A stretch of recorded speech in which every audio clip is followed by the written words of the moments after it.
Welcome back to the Go to Go podcast, episode 114, week 13 of the NFL season right upon us, man. Last week's pick'ems, tough week for you. You went 7-6, I went 10-3. Starting to run away a little bit in these standings here, man. You got I started off, 0-2 for the first 2 years. I'm in a pretty solid lead, man. I just can't blow it at this point, but we're going to jump into our Week 13 pick'ems, man. Thanksgiving Day 3-game matchup. Bears, Lions in Detroit, of course, for the first game. Why don't you go ahead and kick it off? I mean, at this point, it's not even a question. Like, Detroit, arguably, not even, well, it is argument. I would say the best team in the league right now. Looking to run away. Last year, tough loss to Green Bay on Thanksgiving. I feel like they're on a revenge tour. Killed Dallas after, questionable loss to them last year. They're just running through teams. Injuries are going to be a question mark. Amon-Ra banged up. I don't believe David Montgomery practiced this past Monday, first practice. So we'll see. But regardless, the way that team's playing, they're rolling. They got depth. Guys step up. But I will say the Bears, I don't know what the spread is, but I probably wouldn't take Lions to cover. Caleb Williams, he's been looking a lot better. Chicago, that offense has, been moving the ball. They had a good game last week. Really efficient. DJ Moore and Keenan Allen both got into the end zone. Those guys are looking better. So the offense, ever since they fired their offensive coordinator, has looked a lot better. But, against Detroit at home, it's going to be a tough matchup for pretty much any team right now in the league. So I think Detroit handles business on Thanksgiving. 10.5 point spread heading into that one. I'm going to go ahead also take the Lions, man. I think this is, like you said, it's kind of no-brainer at this point. The Bears have looked better, but nowhere near the level the Lions have been playing football all year long. So give me Detroit at home Thanksgiving Day. Someone on that team is going to be in the Thanksgiving feast after the game. Giants, Cowboys, snooze o'clock, man. You go ahead and get your 4 o'clock food in. You can take a nap in the second half because you probably don't want to watch this game, man. Go ahead. Who you got? I'll take Dallas, bro. Like, do I even have to pick a team in this matchup? Bottom of the barrel, bro. Two teams, they're not playing good football. Dallas somehow won last week against Washington. It took, multiple missed extra points, multiple missed field goals, 2 kick returns. Devontae Turpin pulling out moves no one's ever seen before just to beat the Commanders. So, I'm sure there'll be a bunch of crazy plays, a bunch of memes, Malik Neighbors and the entire Giants locker room turning on Brian Daboll once again after this game. And everyone bringing up the meme of Joe Shane talking about, trading Saquon Barkley or letting Barkley go to the Eagles. So, just another week to just – actually, this is going to be a really good week to see who's going to get made fun of the most because Jerry Jones has been atop of everyone's list for, everything he's been saying, starting from the offseason, talking about he doesn't have enough money for Derrick Henry, to just the other day saying it wouldn't be crazy to bring back Mike McCarthy. And then you got the Giants whole debacle with everything that's been going on there. So, yeah, 2 teams falling very fast to the bottom right now. See who reaches it first. Yeah, man. Cooper Rush, Tommy DeVito matchup, man. It's exactly what NFL schedulers were thinking at this point in the season for sure.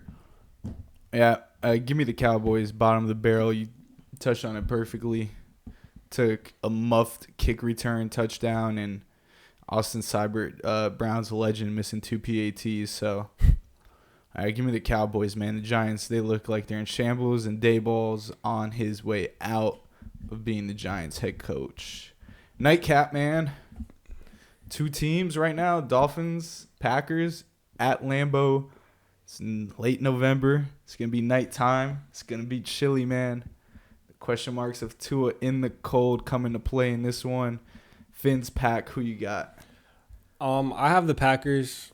I would take the Dolphins. I've been higher on the Dolphins this season, and as of late, I thought they've been playing really good football. If this game was played anywhere like south of Nashville, I'll probably end up taking Miami. But we know Tua, his track record. He came out the other day, said he's ready to debunk all the cold weather myths and everything. But I mean, it's just hard to unsee all the very, very bad games he's played in the cold, whether it's, the multiple Buffalo games towards the end of the last couple seasons, or you just go back to last year, the playoff game in Kansas City where he just looks like a different quarterback back there. But the last couple weeks, he's looked really good. That offense has been moving. Jonnu Smith is like the new number one target in that offense. Jalen Waddle finally woke up, had his first big game of the entire season. So when I'm playing him in fantasy. Yeah, and lucky for me, I started him because I had no other choice due to all the buys. But regardless, A-Chain, he's a beast out of the backfield, catches a bunch of passes, that speed. And I think, sneakily on the defensive side of the ball, the Dolphins have been pretty solid. So that defensive line, Chop Robinson, and in the interior, a bunch of those guys along the line, they've been playing really good. So I think they'll put up a good fight. It'll be a good game, but I just think it comes down to, Jordan Love versus Tua in the weather, in the elements. Now the Packers do have some injury questions. Dobbs out with concussion. Will he be fully ready? But I think the Packers, especially with Jacobs, they want to lean into that run game a little bit more than, the past couple years of Jordan Love just throwing the ball all over the place. Now they got a really good run game, so I think the Packers take care of business here at home, and Tua puts up another stinker in the cold. Well, man, I said the Dolphins had to handle business against two sorry teams, and they did just that the last 2 weeks. So, once again, optimistic fan here. I'm getting my hopes really high. Just probably for him to get absolutely crushed this weekend. Upper 20s is the weather forecast. 10-mile-an-hour winds in Lambeau. So I think snow too is in the Brock. Well, yeah, I don't know if it is, but if there's any precipitation, it's gonna be snow. Yeah. Yeah, man, I'm rocking. Ready to debunk the myths. I think that Kansas City game, not only was two of the problem, there was a lot of problems on that offensive side of the ball. Couldn't get the run game. Drop passes by your star receiver, Tyreek Hill. Yeah, you probably won't have to worry about that next game because he just doesn't get targets. So yeah, he's got like a broken hand or whatever. Yeah, his wrist is messed up. Yeah, but you mentioned Jonnu Smith, man. It's like when the Patriots brought him over after that big season and that 2 tight end set. That's what they wanted him to be. Hey, give me the Fins. I've been high on the Pack this year. They were barely able to squeak out against Chicago 2 weeks ago. And then the Niners, obviously, this week, just not even a matchup. Which, that's a controversial pick there, but we're not going to get into it. I told you I'd give it to you. You never changed it, but you have the same access to the sheet as I do. But it don't matter, bro. So hey, give me the Dolphins, man. You're not looking for handouts, fam. Chop Robinson, you mentioned him. Was a little bit down on the pick when the Dolphins first drafted him, wanting them to go O-line, but with the way this defensive line has been banged up, Jalen Phillips 2 years in a row, season-ending injury. Yeah, I can't complain with the way Chop has played on the defensive side of the ball. Defense has looked good. They've stepped up, and a big reason why they're able to put these few wins together and with the offense going as well. Raiders, Chiefs in Kansas City. I mean, I'll let you go, but it just seems like every week against just bad opponents, the Chiefs are just like finding ways to lose games, and then somehow they pull it off. Like, a couple weeks ago, everyone knows the block field goal against the Broncos, lose against the Bills. This past week, Patrick Mahomes has to pull out a game-winning drive against the Panthers, who, looks like Bryce Young. Maybe he hit a little corner. Did he hit a turn in his career? He looked really good against that pretty good Chiefs defense. So against the Raiders here, apparently Aiden O'Connell's coming off of IR. It's not going to be Desmond Ridder. Don't think it matters much. When Daniel Jones chooses not to go to your organization, I think that's pretty much all you need to know in terms of where your team is heading. So I think this will be a good game.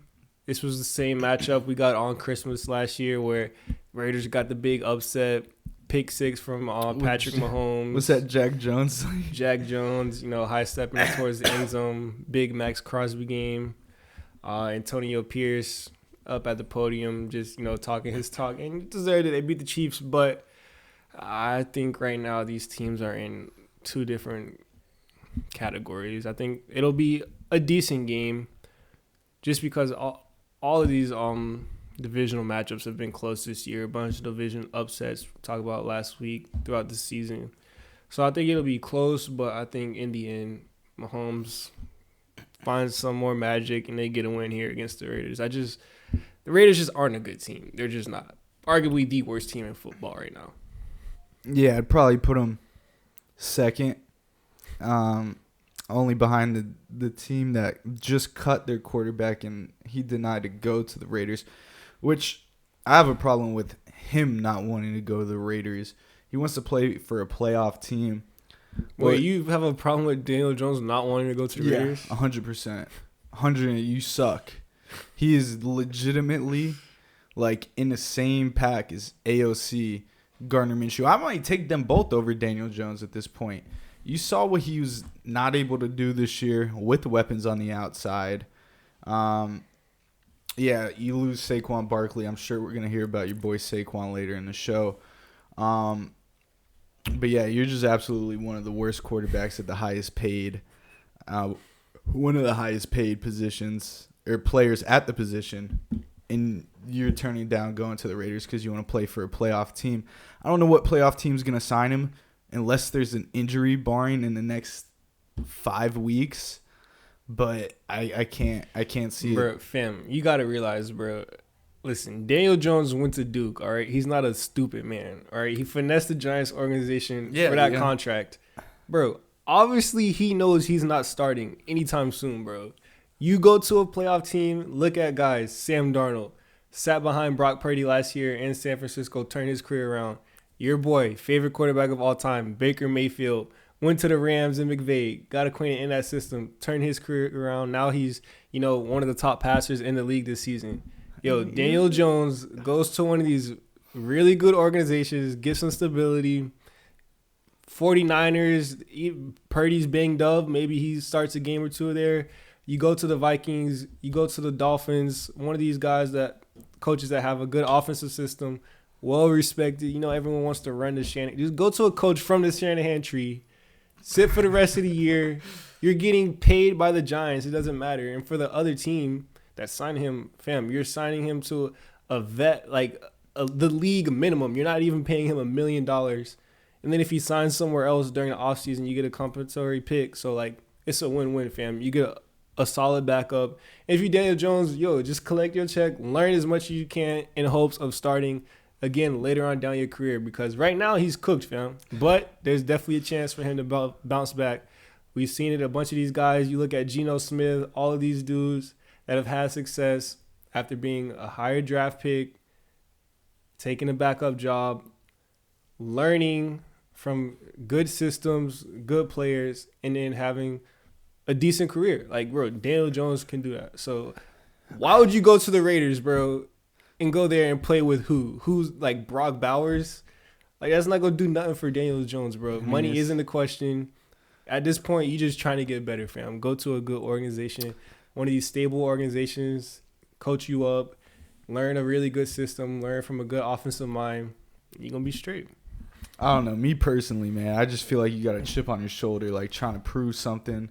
But you gonna go out there and prove what, bro? We know you're not good, so go learn and get better. He has to think he's good, though. How? You just have if he doesn't think he's good, I don't think he'll ever be good. You gotta, fam, bro. It's different steps in life, bro.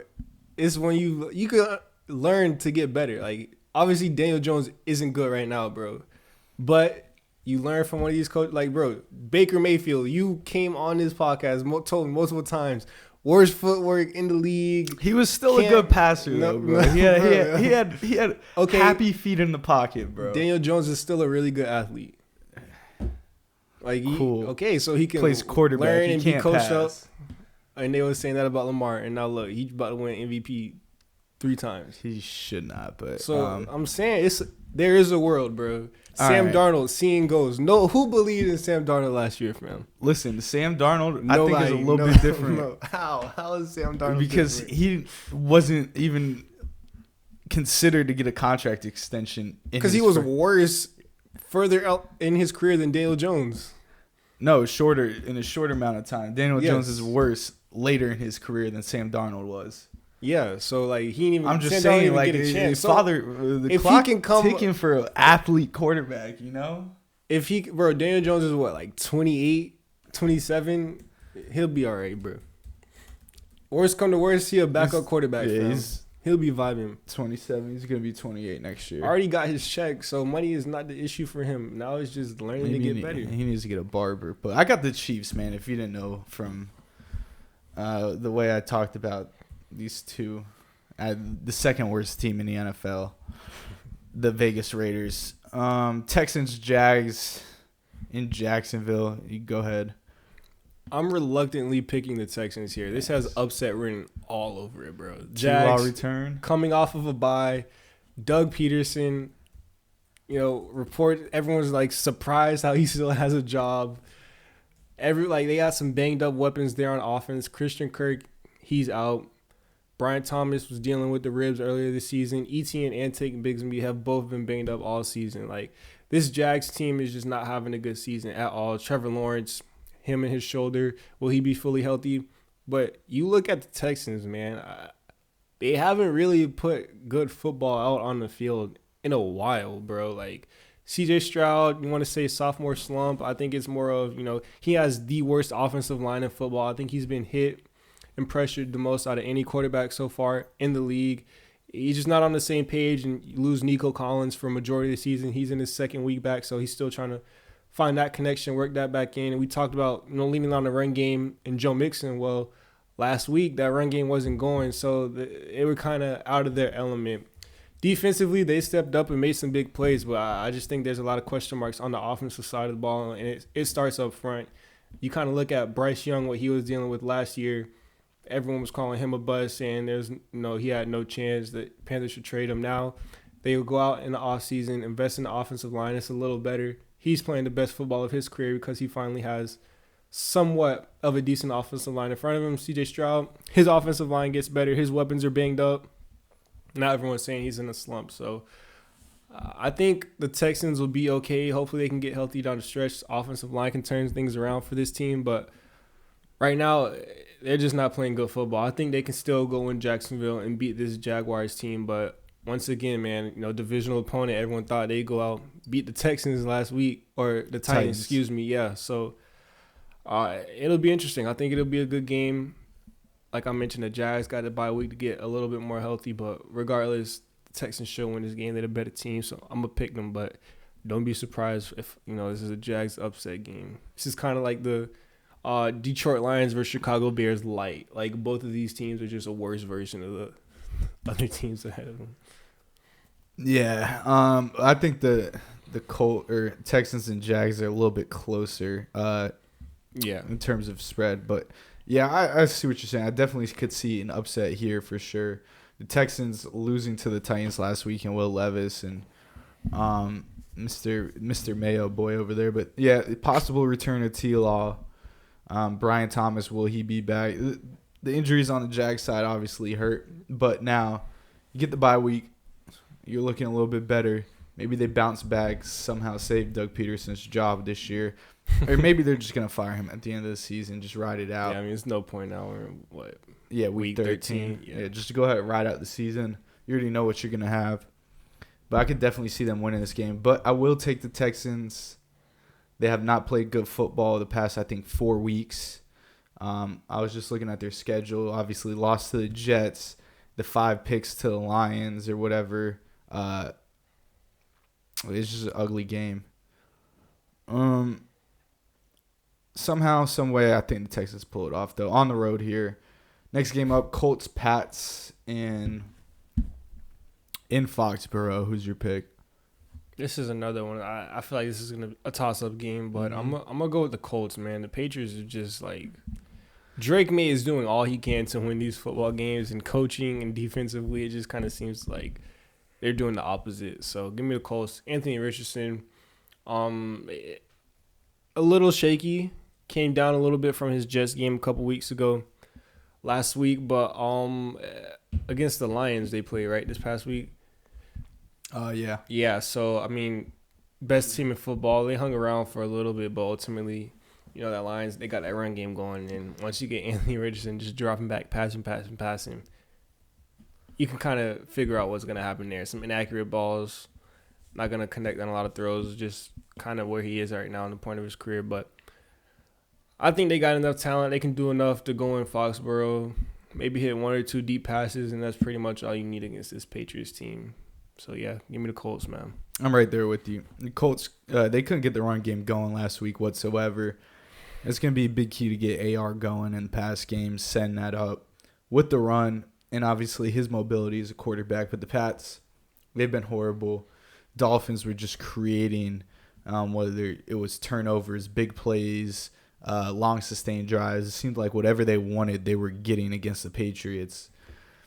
With that being said, I think that's 2 weeks in a row now the Pats have kind of just gotten annihilated out there on the football field. Actually, they had a bye. So it wasn't 2 weeks in a row. But regardless, I think the Colts are just a better all-around team, better coached, better talent on the field. Drake May has been impressive so far in his rookie season. Just don't think it's enough, man. There's no weapons. There's nothing to go around for Drake May to do. So, yeah, give me the Colts. Chargers, Falcons in Atlanta. Your pick. I'll still take the Chargers here on the road. Tough game other night against Baltimore. I felt they were kind of in it, hung around a little bit, but defensively, I mean, it's tough, man. Lamar Jackson, the way he's playing right now, you look at Derrick Henry, the way he's able to run and control the clock, and I just think Chargers had a chance, just missed opportunities, man. A couple dropped interceptions that could have, changed the game, swung momentum a little bit. A couple non-stops on fourth down. I think the Ravens were like 4 for 4 or 5 for 5 on fourth down. They went for it on their own 15-yard line and converted. So just not executing on the right downs. And then on the offensive side of the ball, I mean, Quentin Johnson in prime time kind of showing us his true colors. Josh Palmer with a couple big drops. Seemed like McConkey was the only receiver that was actually reliable for Justin Herbert throughout that game. And then you lose Dobbins early, not able to come back. So, your most explosive running back. Unfortunate there for the Chargers. I still think they're a solid team. But against the Ravens kind of prove that they're just in a tier of their own right now, or a tier above the Chargers, so to speak. But I think they should be able to beat this Falcons team to where, we've seen some different versions of this Falcons team. We've seen them, come out and compete and beat a team like Philly at home. And then we've also seen them, crumble on the road and get pretty much shut out against a Denver Broncos team. So a lot of variables there. And, we had Kirk Cousins go out earlier and put up the huge game against the Bucs. So we've seen the explosiveness. We've seen the big numbers from this offense. But defensively, it's like they just can't stop anybody. So I think the Chargers get back on track. Justin Herbert and, Harbaugh's not going to want to let them boys win 2 games in a row. So I know Falcons are coming off of a bye, but I just think right now the Chargers are a better team. Yeah, I'm right there with you. Falcons are coming off that bye, but I don't see a world in which I believe this team, after how bad they got embarrassed by the Broncos, they've had an up and down season. Chargers, on the other hand, talked about that game last night against the Ravens. I think fourth down at your own 15. The Ravens don't get it. I think momentum shifts easy, at least 3 points. Probably execute a touchdown on that drive, only having to go starting your drive in the red zone. Yeah, tough break in the brother matchup last night between the Harbaughs, but I think the Chargers still a very good team, very competitive in the AFC division. I don't think the Ravens are in a tier above them exactly, but they just executed better that night. And I do think the Ravens are a more talented team, but I think the Chargers could beat them if they meet down the road once again. Give me the Chargers on the road against this Atlanta team. I just don't believe in them. Seahawks, Jets at MetLife. You're you got a Seahawks picked on here, but you didn't like them last week. I didn't, and we got the typical, which Kyler Murray are we gonna get? You mentioned, COD Double XP weekend coming out. Maybe that has something to do with it. Yeah, it's coming out this week. So regardless, I just think they're a little inconsistent. You want to see Kyler play better out in the elements. Maybe that has something to do with it. I don't think the Seahawks particularly played much more they beat the Cardinals more than the Cardinals just beat themselves. Geno red zone interception. They're just out there throwing the ball so much. Ugly game. Yeah, and JSN, he's looking to kind of step up and be that true number one right now. I know DK was out with the injury. Maybe he's still rehabbing, a little slow to get back. I know he played last week, but it still looks like JSN is, Geno's go-to guy at this moment. Haven't really gotten Walker involved much yet. And then defensively, there's some things, but I think you can still move the ball on them. Regardless, it's the Jets, man. Every week, bro, there's another headline about this Jets team. This week, Aaron Rodgers wants to come back and play. Jets wouldn't be his first choice. Are they going to shut Aaron Rodgers down and not play him anymore? It's just over. I was sent you the post telling you, it's like he's playing on my career, bro. He's just picking whatever he wants to do. Doesn't really care about what else is going on around him. He's just doing whatever he wants. Interesting way to do things. I'm not going to say he's right or wrong, but, listen, the results speak for themselves. It's Jets team, they're too talented, too many good players on this team to have this record. I'm not sure what do you do, which way you go with this organization, but, yeah, I said it the other week, man, once they lost to the Colts, bro. If I pick against them and the Jets win, cool, they got that, but I don't think I'm picking the Jets again this season, man. So, give me Seahawks. Yeah, you said there's nothing wrong with it. I'll go ahead and say there's everything wrong with it. Speaking of my career, when you go into my career and you answer those questions, you just see that team chemistry go down. Going down. Teammate chemistry is at 0 right now for Aaron Rodgers. And I don't even know. Devontae Adams was so happy to be part of that trade out of Vegas. They're in the same boat. He gets to play with his boy. Are they really, is he still chilling with Aaron Rodgers? I probably wouldn't, bro. It's not a good look if you're going to be a New York Jet. I wouldn't say they're in the same boat because it's Adams went there because of Rodgers. Rodgers brought him in. So, Adams was just tagging along. It's not like he, was the reason the Raiders were bad and left. No. Raiders are already bad. I'm saying, though, he went from a horrible team to a horrible team. Yeah, and he just went because of Aaron Rodgers. Yeah, he's one of the reasons they're extremely horrible is his boy, Aaron Rodgers. Yeah, Adams has played okay, but he has a receiver. Played okay.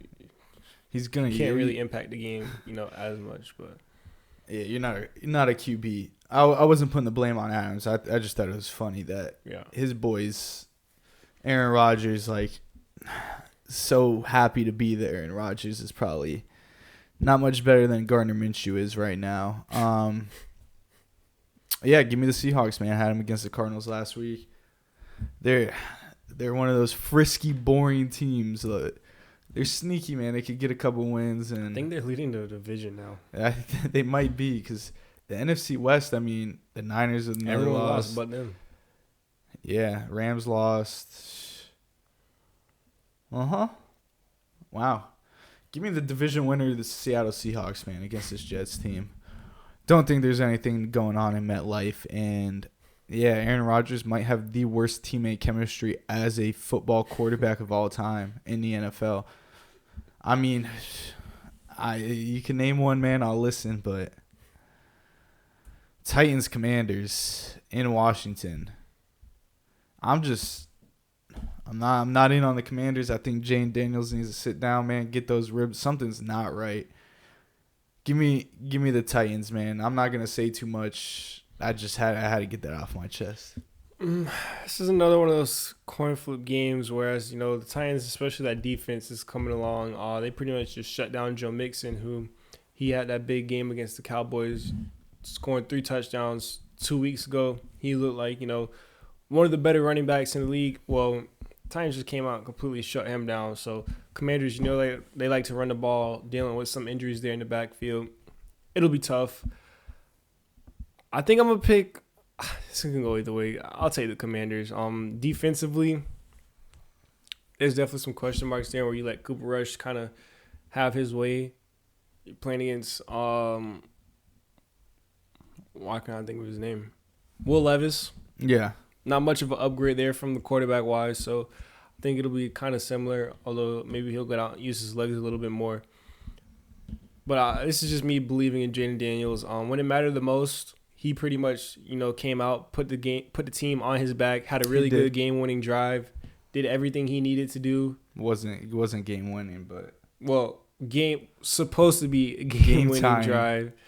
Game time, it could have went for 2, but yeah, regardless, he put his team in the best position that he could with what he was dealt. Even before that, the drive before that, he had a really good drive. Then came back after the Cowboys, I believe, took the field goal. No, I think they took the kickback. Oh, they did take the kickback, yeah. Yeah, so Jaden Daniels went down, I believe, gave him the lead. Then the Cowboys took the kickback. They were up. I think the Cowboys were up 3. Regardless, put his team in scoring position. Then the Cowboys take the pit back, and he goes down and scores a touchdown again. A nice throw to Terry McLaurin. So down the stretch, when it mattered the most, Jaden Daniels was playing his best football. It was nice to see him get it going on the ground a little bit more again this week. Got a rushing touchdown, has some nice scrambles, little design runs. So I think he's getting healthier. If this Washington team, is who we think they are, is who they hope to be in terms of being a wild card team, competing down the stretch, and they got to beat teams like this Titans team, especially with how the Eagles are kind of running away with that division right now. So I'm going to pick the Commanders. It can go either way. That Titans defense could, really show up and give them some issues, which I wouldn't be surprised. But, I mean, we could see a game where Jaden Daniels kind of goes crazy again, puts the team on his back, and they get a victory. But I would like to see them get McLaurin involved a little bit more. It kind of seems like during the game, especially against, watching them against the Eagles, you don't see a lot of Terry McLaurin, and then they try to feed him late, but it seems like the damage is already done. So maybe use your better players throughout the entire game. But regardless, I think this is two teams that are kind of in the same spot, maybe talent-wise, but record-wise, season-wise, on sort of opposite ends. But yeah, I mean, it's a go either way game. I'll take the Commanders. Steelers, Bengals in Cincinnati. Who you got here? I'm gonna take the Bengals. Joe Burrow and that offense coming off of a bye, they score like 35 points a game, but they give up 40. I think this defense might be able to get a stop. I'm not even going to say a stop or 2. I'm going to say a stop against a Russell Wilson-led Steelers offense. And that's all you need for Joe Burrow in this offense. I mean, him and Jamar Chase, it kind of seems like that connection is at an all-time high. T. Higgins comes back, and you see the, element he adds to this offense where they double Jamar. T. Higgins is on one-on-one. You can pretty much guarantee he's going to win his matchup. And then Chase Brown has also been a nice addition out of the backfield. He catches a bunch of passes, all the checkdowns from Joe Burrow, getting it going on the run game a little bit. So this is just me believing in Joe Burrow and in his Cincinnati offense more than the Steelers offense because, I mean, we saw last week, you were watching the game against the Browns, T.J. Watt, their best player, was kind of non-existent. Now, do you want to say it was elements, weather, whatever, but this is a Browns offensive line. You've come in, talked about this entire season. They were the worst all season, yeah. That, they can't get any blocks, quarterbacks under pressure all game.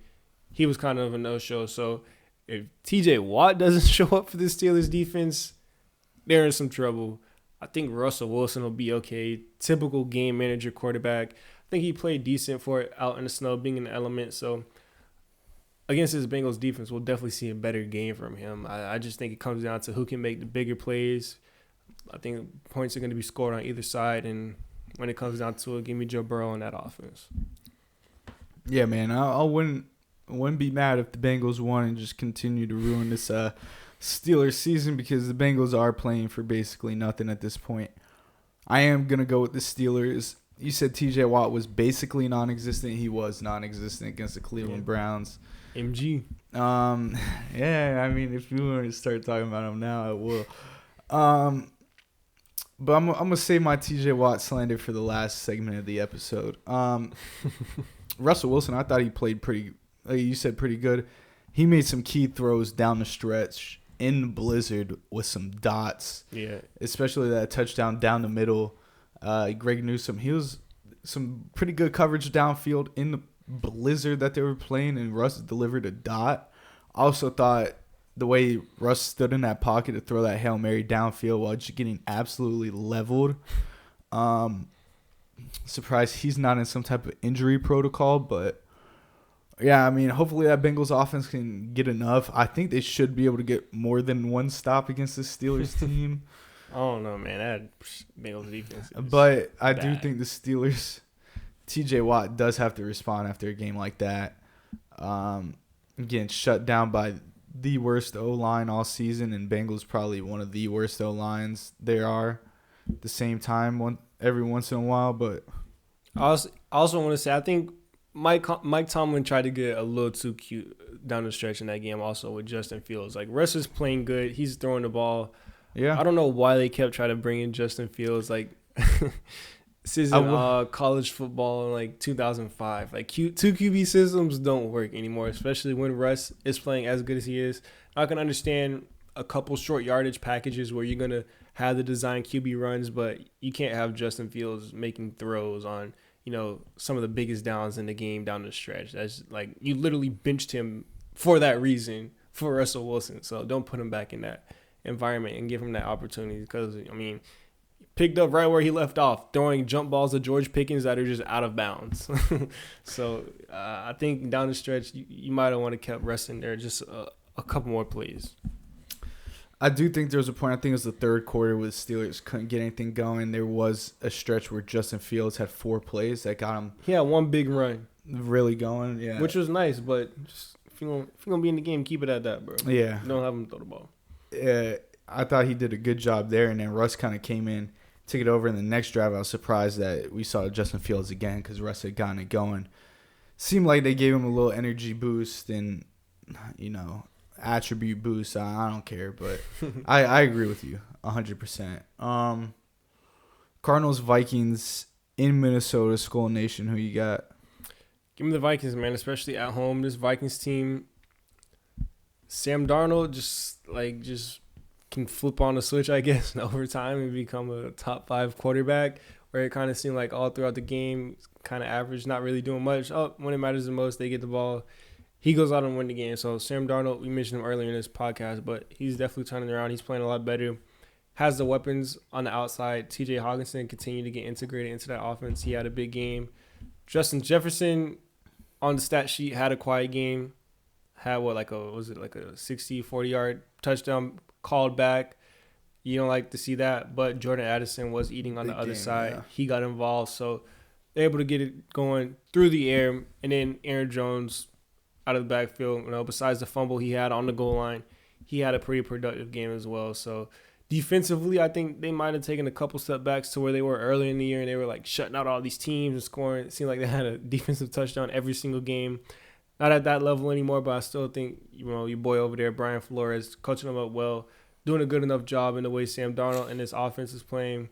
Talk about offensive minds, some of the best in the league, where, now the Vikings are one of the potential teams to sign Daniel Jones because they have an offensive mind, a play caller at head coach like O'Connor. So, So, yeah, I think this Vikings team, that whole division, man, that NFC North, a bunch of these teams making playoff pushes. Vikings are right there in the mix. I think they get another win here against the Cardinals, who we kind of touched on them earlier. You just don't know which Arizona you're going to get. Kyler didn't really look that good last week, and I think he'll have a tougher task against what I think is a better defense, or what is a better defense than the Seahawks. So, yeah, give me the Vikings here, especially at home. The Vikings always show out. You had it right the first time, O'Connell. Kevin Stefanski. Yeah. One of Kevin Stefanski from that coaching tree. So, yeah, I mean, give me the Vikings. Double XP weekend, stakeout 24/7.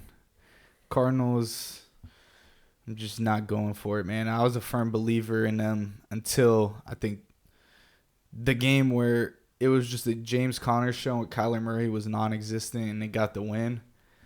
It's just tough, man. Inconsistency at the highest level with the Arizona Cardinals. More inconsistent than I think the Seahawks, than many of these other teams. And they might be able to put it together against this Vikings team who has sort of dipped down a little bit performance-wise, but still able to edge out that win last week.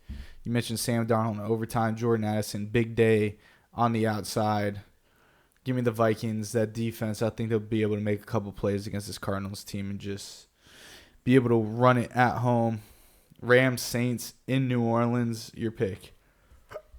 I think this will also be a good game. Saints, they're, right in the little heater, man.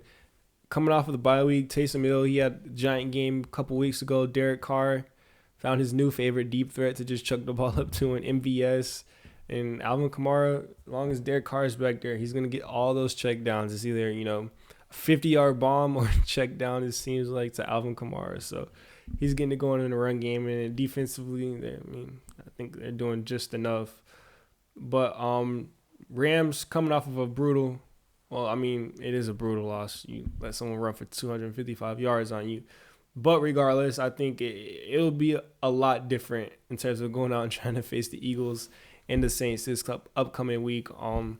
That passing game of Matthew Stafford, I'd honestly say is one of, if not the best passing, tandem or offense in the league. The way they're playing right now, I know I mentioned Joe Burrow and Lamar Jackson. We'll talk about him and what they've been able to do so far this season. But the way Stafford's dialed in, and how good that Eagles defense is, they found some success. Those big over routes, finding hitting Cup over the middle, Puka Nacua down the field. Those two as a receiver tandem, I think it kind of just fit each other perfectly. They're tough to stop, man. So I think they're going to be able to get theirs no matter who they're playing against. And then you got Kyron Williams, just tough runner in the backfield. It's a pretty good offense. The offensive line, shaky a little bit. You want to see Stafford be protected a little bit more. But against the Saints team, especially, it comes down, you look at coaching. Sean McVay, one of the better coaches in the league, had his guys playing, had his guys in that game against the Eagles, right? Until the second half. Well, they were even in it in the second half a bit. But so Eagles kind of ran away with it there. I think McVay, he'll do all he needs to do against this Saints team. Maybe we see a couple big shots from New Orleans, but I just think the way they're coached up, the way Puka and Cup are playing right now, they're hot, man. I think they don't slow down anytime soon. So against a team like the Saints, they should be able to beat. Yeah, man. I'm surprised you didn't bring out the Jameis lingo with the tandem when he tried to pronounce it. But give me the Rams. I think, Stafford just staying upright on his feet. The offensive line's been horrible all year long. And as for the Saints, man, they were able to blow out the Browns, like the Taysom Hill big game. Had a bye last week, so we didn't get to see him. Do we see a little bit of Taysom Hill packages again against the Rams? I think McVay's going to be prepared for whatever the Saints want to throw at him. And the MVS deep balls at one point or the other, it's going to get stopped, or MVS is just going to flat out drop the football. That is true. You got to account for that. One or the other. So I'll take my odds with this Rams team. I think they're a good football team. And last week, obviously, you're going to touch on it pretty quick. But, yeah, give me the Rams. I'm comfortable with this one. I don't think it should be an issue here. Bucks, Panthers in Carolina. I really like this matchup. Who's your pick? I'm going to pick the Bucks here, but, I think we have to show Carolina some love. We mentioned them earlier against the Chiefs where Bryce Young, he's playing some good football. Ever since coming back from being benched, he's looked a lot better, making pretty much all the throws, throwing with the anticipation, making the right reads, hitting open guys. And then Chuba Hubbard in the run game always helps take a little pressure off. He's been one of the best running backs in the league this season in terms of efficiency, what he's been able to do on the ground. So definitely helps to have him. But I just think this Bucks team is just going to be a little too much for them to handle in terms of offensively, especially with the way Baker's playing. Bucky Irving looks like maybe one of the better running backs in the league. Just looks better than Rashad White at this point. He looks a lot more explosive the way he runs. And then even in the pass game, he gets involved as well. So not a bad 1-2 backfield to have there. And I think You still got Sean Tucker, I think, got in the end zone last week too. So yeah, but I think in terms of talent wise and the way they yeah. look explosive, I think Bucky Irving's a clear one. Oh yeah, 100%. And then Mike Evans, another week removed from that hamstring injury. He looked okay out there this past week. I know he's up there in age a bit, but another week removed, he'll get ramped up a little bit more. We'll see him get involved more. And Cade Otton's like Baker's favorite target over the middle, man, his go-to. So he's gonna still be involved. Baker's just playing good football, man. And when you got a quarterback playing as good as Baker is, I think you'll be able to compete in a bunch of games, and you'll be in a bunch of these games. And against a Panthers team who seems like they've caught their stride. They kind of know who they are. They're playing a little bit above their talent level right now because Bryce Young is on a heater. But I don't know if they have enough to beat the Bucs here. I think it'll be a good game. I think Panthers will be able to put up a few points, but when it comes down to it, I think if the Bucs have a lead, they'll be able to lean into that run game. I don't think they'll be dropping back, and Baker will have to throw all over the place. So you see a bunch of carries from, you mentioned Sean Tucker, Bucky Irving, and Rashad White. So I think that I like that Bucs offense, man. They got multiple ways to beat you, multiple ways to attack you, even after losing Chris Godwin, who, if he was still playing, I mean, one of the best offenses in the league right now. But yeah, the Bucs are rolling, man. Give me Tampa. I'm right there with you, man. I like that Panthers backfield. Just Bryce Young and Chuba Hubbard, the two short guys back there behind center, man. They've been doing some great things since Bryce Young's return from the bench. Chuba Hubbard, sneakily one of the best running backs in the league. You mentioned it. And, I mean, yeah, sure, the Panthers, they got Leggett on the outside. They traded Deontay Johnson this season, probably the worst thing for Deontay Johnson at this point, because he's on the Ravens doing absolutely nothing on the outside. Now, 3 people on the outside to throw to for Lamar in a run-heavy offense. So Bryce lost a good receiver, but he really hasn't had an issue. He's been finding his targets, making plays when they need it. They got the 2-point conversion late to tie the game against the Chiefs. The first one was a PI, and then they went to the run game with Chuba. He was able to punch it in, no problem. Defense just one drive, Mahomes classic right there, just getting down the field, hitting the sideline, getting out of bounds, and an easy field goal attempt for the Chiefs. So got to give credit to the Panthers. With that being said, the Bucs have been, on their horse this year, and Baker Mayfield's been leading this team. Nothing but pure heart and dotting up the football. He's getting it done. You mentioned Bucky Irving. I think he's an absolute workhorse in the backfield. You mentioned White, who's supposed to be the number 1. I mean, he's not a bad number 2 to have, but I do think Bucky Irving, like you said, should be the clear-cut workhorse of this offense, because the way he runs is just incredible right now for the Bucs. I'll take them on the road in a divisional matchup. In a moment. Speaking of running incredible. No, go ahead, man. What's the next game, man? Eagles Ravens. I'm gonna just come out right now. I'm picking the Ravens, and I saw you pick the Eagles, so I'm gonna let you kind of see what. I want to hear what you saw from the Eagles that makes you think they could beat the Ravens. But just from what I saw and what this Eagles offense, I mean, it's pretty much like unbelievable what Saquon Barkley's doing right now. I mean, it's 2024 going on to 2025, and he's got his name in MVP talks right now for being a running back in the NFL.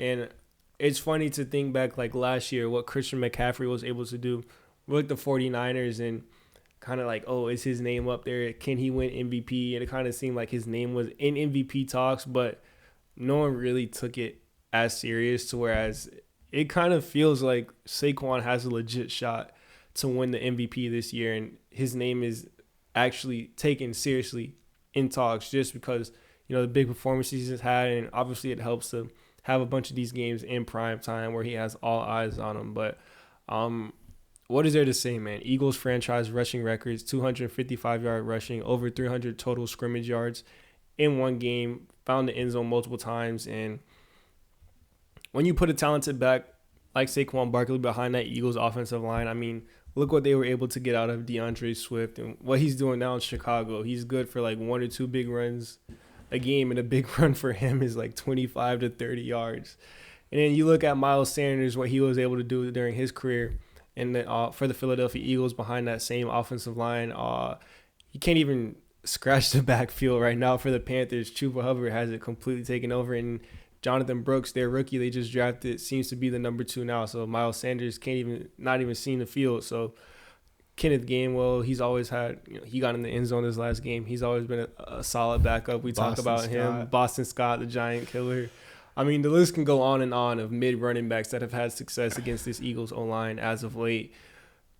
But you put someone like Saquon Barkley behind there, I mean, it's just like throwing gasoline on a fire pit. Like, it just explodes. He's so explosive. One cut. I heard a stat saying he averaged, I think, 12 yards per carry against a stacked box this last game against the Rams. So they were selling out the run. But the part about a stacked box is, like, if you don't stop him, if he makes one man miss, there's no safety. There's no one back there to kind of stop the run. So you kind of just saw the one cut and he's gone. The Eagles' run game, I don't have any question with. Now, the matchup here against the Ravens and what I think kind of separates them for the Eagles right now is, I think, the quarterback position and what they can do offensively. The Eagles, I would put their running attack, I would put Saquon Barkley up there with any team in the league. I know the Rams run the ball really well. Derrick Henry and the Ravens, a bunch of these teams are having success on the ground. But the run game and what the Eagles are able to do, I just don't think anyone can compete with it right now. But the passing game is where I have some questions. Devontae Smith, he was banged up, missed this last game. Hopefully he's back after the hamstring, but the hamstring's usually 1 to 2 weeks, so we'll see how he's feeling. A.J. Brown, he's going to get his. He always does. He's good for 6 catches, 100 yards, and a touchdown. But outside of that, it's not much else there. Dallas Goedert, he's talented. He'll get his targets. He can make a big play, but will it be consistent? And then, Jalen Hurts just doesn't throw the ball to Jahan Dotson. Brenton Covey just came back off of IR. Johnny Wilson, not really much of a target there. Anais Smith, another rookie, you can't really rely on. So, I mean, after A.J. Brown and Dallas Goedert, if Smitty's not there, like Jalen Hurts just doesn't look anywhere else. Where you have Lamar Jackson this past week against the Chargers and what he's able to do, the way he's able to create and throw the ball downfield and make all these big plays with his arm, it's just so much more consistent than I think Jalen Hurts. I always come on here and tell you, like, Jalen Hurts is going to make 1 or 2 mistakes, 1 or 2 dumb plays a game, where it seems like right now Lamar is not making any of those. So I think that's where the issue comes. But the only chance the Eagles have is defense, and they have one of the better defenses in the league. Tough loss on Brandon Graham, out for the season. But I mean, everyone's showing up. I got to give a shout out to Jalen Carter, the way he's played. I mean, arguably one of the best defensive tackles in the league. He's so disruptive. Those guys on the outside play really well. I'm not going to sit here and, name them like I do every week. But the defense has played super, super good. But I just don't know if they'll be able to stop Lamar and his Ravens offense. I just think the way they're playing, Derrick Henry, they're firing on all cylinders. And the Ravens defense stepped up a little bit last night. I mentioned, there was some missed opportunities to have there on the Chargers side of the ball. So maybe it looked a certain way if they executed more on some of those plays down the field especially. But, like, if A.J. Brown is in a bunch of those positions, Quentin Johnson was in, or Josh Palmer, like, I'm pretty sure he'll come down with the ball more than either one of those guys, or you throwing Devontae Smith to somebody. But I don't know, man. I just think Lamar is playing too good right now. And regardless, it'll be a good game. I want the Eagles to win. Hopefully the Eagles do win, but I'm not going to be a delusional fan like you. I'm going to be, a caution on the side of caution. And Nick Sirianni's still a head coach. So, yeah, there's that. Let them know where they could get that Slim Reaper drip, man. All them Eagles fans. Exclusive. You can't get this. Can't get it. All right. Not giving out the drip. I forgot. I don't know. It was some IG page I saw. It was like, I think Philly Sports or something like that. I don't know. I can't remember. Okay. But I seen it. I was like, Smitty just had the big game against, who was it? Yeah. I think the Bengals, where he had the one-handed, the big touchdown catch. Yeah, down the sideline. Or the Jags, where he had the one-handed catch. One of those 2 games. It was after one of those 2 games. I was like, that boy been balling out, man. Let me caught some drip. Yeah, all right. Reason I'm taking the Ravens, purely AFC North hate. And I do think the Eagles are a good enough team. I'm not going to sit here Yeah. talk about the Eagles. I think you touched on them perfectly. I mean, I listen to your takes all the time, so I'm kind of leaning towards the Eagles in that run game, what they got going on defensively. Sure, I still think Jalen Hurts can compete, but once again, your boy Nick's the head coach. The Ravens, on the other hand, I mean, gutsy calls going for it on fourth down, they pay off, but how many times can you be so sure that you converted fourth down like that? You get a stop, game flips, it could easily be a loss. Flip the script real quick. They are a super talented team at home. Always a tough place to play, but not a far travel for Birds fans. Sure, they'll be out there flocking. So just give me the Eagles and more AFC North slander on the way and spoil season for the rest of the league, I guess. You know what? Fuck it, bro. I'm taking the Eagles, bro. Give me Philly, man. You want me to put Eagles for you? Yeah, put me down for the Eagles, bro. Fuck it. That fourth down conversion really got you. No, cause I'm just thinking, like, if they can play keep away and just keep the ball from Lamar and the way they're able to run the ball, like, they can control this game. Although the Ravens, what they do best is stop the run. But, I mean, I don't think any team in the league has faced a running attack like what the Eagles have. So, I think this is going to be a really good game. Go either way game. How can I be an Eagles fan and not pick the Eagles? Well, 49ers, Bills, primetime Sunday night football, man. And I'll let you go with your pick. Yeah, give me the Bills. I also saw this will be another weather game. You had the Niners. I did. Okay. Before I saw, saying it was going to be a weather game. Brock a bunch Purdy. of wind. Brock Purdy, he's banged up coming off of, missing last week. Christian McCaffrey hasn't looked like himself in this 49ers defense. They've seemed, mid down to earth. They're gettable. So Josh Allen, those guys coming off of bye, playing up there in Buffalo, they're used to it. Not, sunny southern, well, not even southern, but sunny California over there from the 49ers, what they're used to. I think it'll be a tough matchup. But Josh Allen, that Bills team, the way they're playing, that defense coming around, McDermott's got them coached up. Big James Cook game there on the ground. Supposedly, I don't know if it's true or not. I just saw like a post driving over here, but like 30 miles per hour winds and just like a bunch of snow in the forecast. So give me the home team. Yeah, I mean, I was taking the Bills. The Niners have not looked good at all of late. Obviously, last week, quarterback Brandon Allen, tough look for the Niners. Obviously, McCaffrey's going to be getting most of the attention. Like, come on, fam. You telling me you want to have Daniel Jones over Brandon Allen, bro? Oh, yeah, over Brandon Allen. I didn't even know that was their backup. Like, I don't think anyone did outside of Niners fans. I think I would have took Josh Johnson? Yeah, you saw that video, him and his 30 teams he's played for. No, I didn't see the video, but I know. He named like all the teams he played for. It's pretty Did he impressive. really? Yeah. He had 24 snow showers. I'm not sure. I'm not from there. Extreme weather. Yeah, so lake effect, of course, they're on the water, so it can't be good at all. I mean, I think the Bills are a better team. I think they had a bye last week, right? They did, coming off of a bye, yeah. And obviously that big win against the Chiefs, so they're on their high horse. Yeah. 2 back-to-back weeks. It just you can't go wrong with a big W and a bye week. So, the Bills, I think they get it done at home here Sunday Night Football. Moving on, Monday Night Football. Browns Broncos in Denver. Your pick. I'll be quick here. Let you talk about your team, but yeah, give me the Denver Broncos. Bo Nix making my bet for Jaden Daniels Rookie of the Year look worse and worse by the week.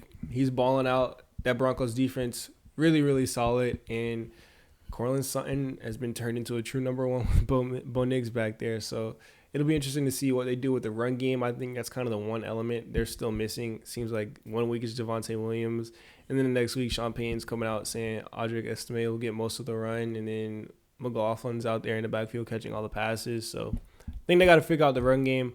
But regardless, that offensive line, Bo Nix, he's been really, really good, really efficient. Sean Payne's got him coached up well, and they're playing some really good defense. So, yeah, shout out to Browns, though, man. Jameis is like the most fun quarterback in the league. Yeah, man. Horses prepare for battle, but what is it? Victory to the Lord? Something like that, man. Jameis, national character. Out there just being prepared, I guess. Mr. Quotable, Jameis himself. But like I said, the TJ Watt slander could wait to the last segment of the show. And I'm here to slander his name because Myles Garrett came out and you could talk weather conditions, getting double teamed. Obviously, key focal point for Mike Tomlin in that offensive line. Still couldn't stop him. 3 sacks, forced fumble. That was all in the first half before the blizzard, started coming down. This guy's playing on 2 feet that should be surgically repaired. And he's still the best pass rusher in football. Came out and showed it. Nick Chubb, man, nothing but, the revenge game against this dirty Steelers team. And couldn't be happier for Nick Chubb getting in that end zone twice with the game-winning touchdown. And I will say that offensive line for the first time all year looked like a Browns offensive line that had been a focal point for the past, 5 years of this team, being one of the better units in football. And then defensively, it seems like they actually came to play. Everybody besides Juan Thornhill, who's been abysmal. I mean, Denzel Ward, Martin Emerson. Greg Newsome did get exposed a little bit, but that's cool. That's going to happen. Grant Delpit showing up in the backfield. Obviously, no JOK. Guys are stepping up at the linebacker position. Dalvin Tomlinson, interior pressure. And they really snuffed out the run game. They have been not good at all against the run this season. And Jalen Warren and Najee Harris could not get anything going. Really able to limit that Steelers offense. I know it's the Steelers at the end of the day, but they've had some good-looking weeks with Russ at QB and Jerry Jeudy turning into a true number 1 receiver on the outside. Boy, looking like he back on a Deerfield, Back man. at a Deerfield, yeah. It's not Marquise sticking him, though, that's for sure. Judy's looking good. Elijah Moore, he's been getting open. And Njoku did have a drop or two, but I mean, this team, they're not playing for anything.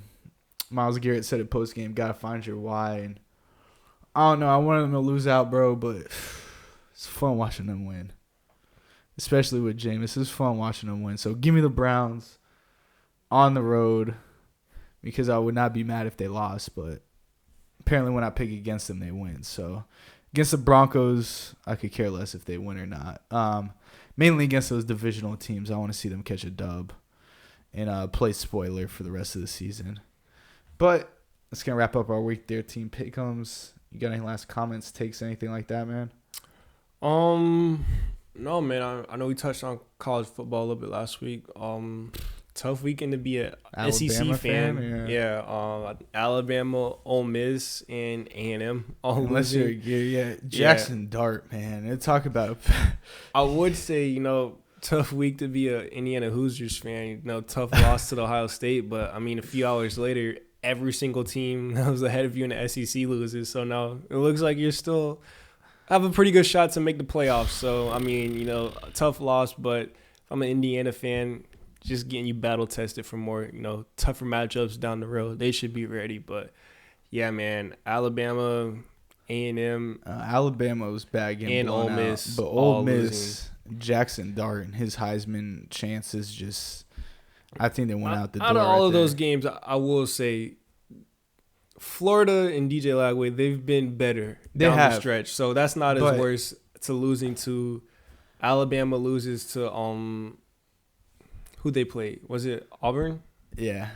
Yeah, Auburn. No, Oklahoma. No. Oklahoma. A&M lost to Auburn. At home, and then A&M losing to Auburn, who, I mean, Oklahoma has like one of the worst like offenses in the league. Like their offense rank is like in the hundreds, and then you look at Auburn and what they're doing. Listen, they haven't been relevant since Cam Newton. So I would agree with you. Like unit losses, but the way Ole Miss, the way it looked, that was you got tough. 3 chances. You throw a pick in a triple coverage. You throw one that gets called back, and then you throw another one right at like it.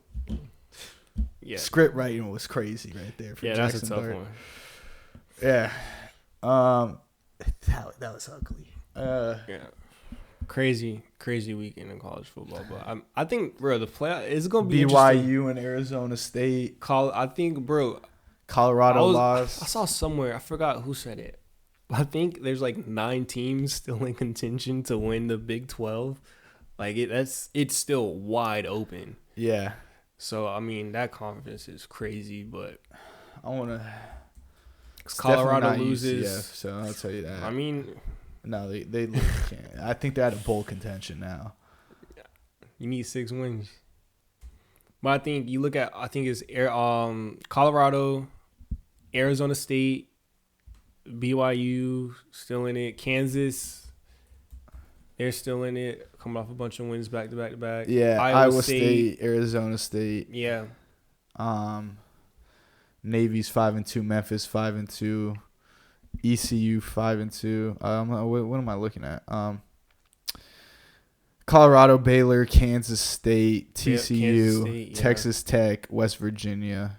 Kansas 4-4. I mean, I guess they're still in it. I mean, they would have to run a table like teams that are like mathematically still in it, you know? Yeah. Yeah. So I mean, West Virginia, Texas Tech, TCU, Kansas State, Baylor, Colorado, BYU, Iowa State, Arizona State. Yeah. Crazy. And the two teams that were Arizona and Utah supposed to be the 2 best teams. Yeah, they're at the bottom. Preseason. Yeah, Utah and I'm sure Carson Strong will be back next year for what, his Utes. 10th year of college football. Who knows, man? He's been there for a very long time, and I think he redshirted again. So, you got anything else? No, pretty much it, man. Although NBA is heating up, we'll get into the NBA. Jimmy was getting next off couple weeks, past couple games, man. Good to see that. Boy, Melo been hooping, man. Melo has Peter Griffin Melo. Corner 3. Crazy. They put out his little Chino Hills highlight tape and said he's been doing this, which he has, but funny to see, man. Go episode 114. Go pod on TikTok, man. Like, comment, share, subscribe. Until next week, we'll be back with another episode, man. Peace.